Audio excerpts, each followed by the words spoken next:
Bismillahirrahmanirrahim. Assalamualaikum warahmatullahi wabarakatuh. Alhamdulillah ala ihsani wa syukru lahu ala taufiqi wa amtinani. Asyhadu an la ilaha illallah wahdahu la syarika lahu ta'ziman li sya'nihi. Wa asyhadu anna Muhammadan abduhu wa rasuluhu ad-da'i ila ridwani. Wa sallallahu ala nabiyyina Muhammadin wa ala alihi wa ashabihi wa ikhwani. Kaum muslimin, kita memuji Allah Subhanahu wa taala atas segala nikmat yang Dia berikan kepada seluruh hambanya termasuk kita semua. Alhamdulillah, pada kesempatan ini kita juga mengajak kepada seluruh pemirsa untuk senantiasa memanjatkan salawat dan taslim atas segala jeripaya dari Rasulullah SAW dalam memperjuangkan agama Islam.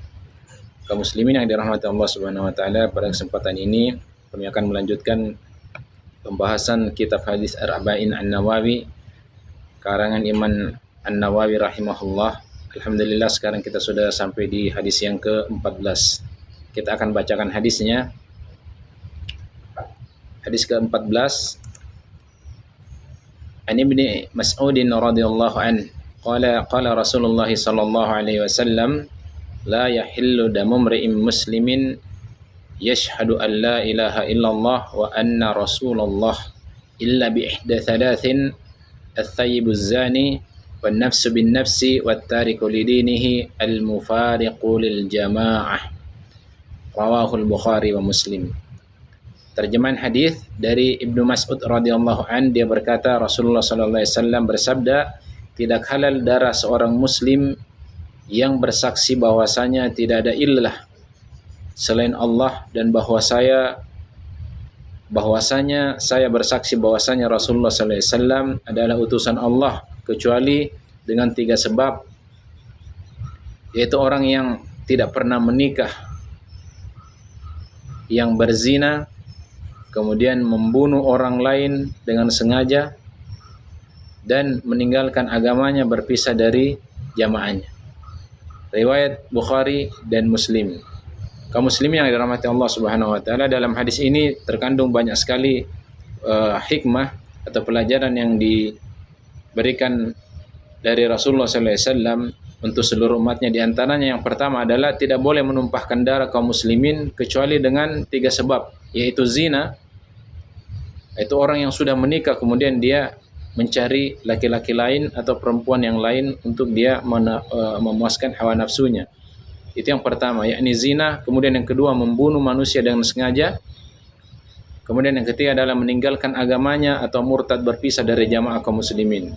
Kemudian yang kedua adalah Islam sangat menjaga kehormatan, nyawa, dan agama dengan menjatuhkan hukuman mati kepada mereka yang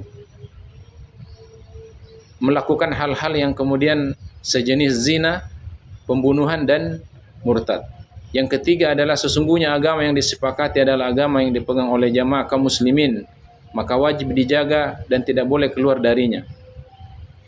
Hukum pidana dalam Islam, yang keempat, kandungan hadis yang keempat adalah hukum pidana dalam Islam sangatlah keras.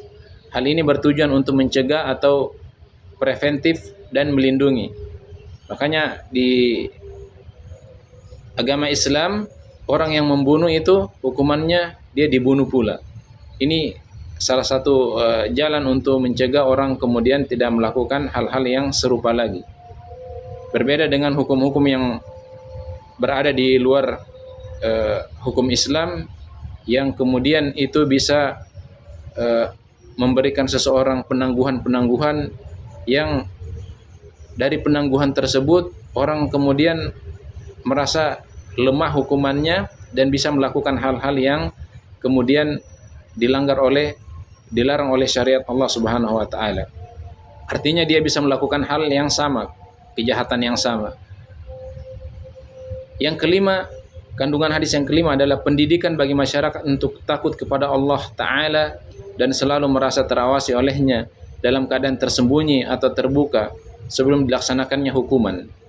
Kandungan hadis yang keenam, hadis yang kita bacakan tadi menunjukkan pentingnya menjaga kehormatan dan kesucian kaum muslimin. Yang terakhir, kandungan hadis yang ketujuh adalah dalam hadis ini yang kita bacakan tadi merupakan ancaman bagi siapa yang membunuh manusia yang diharamkan oleh Allah Subhanahu wa taala. Semoga Allah Subhanahu wa taala menjauhkan kita dari segala perkara zina, membunuh tanpa adanya syariat yang mengharuskan kita membunuh, dan kemudian keluar atau murtad dari agama Islam. Semoga Allah Subhanahu wa taala menjaga semuanya. Aqulu qouli hadza astaghfirullah li wa lakum wa lisairil muslimin min kulli dzam fastaghfiruhu innahu huwal ghafurur rahim. Assalamualaikum warahmatullahi wabarakatuh.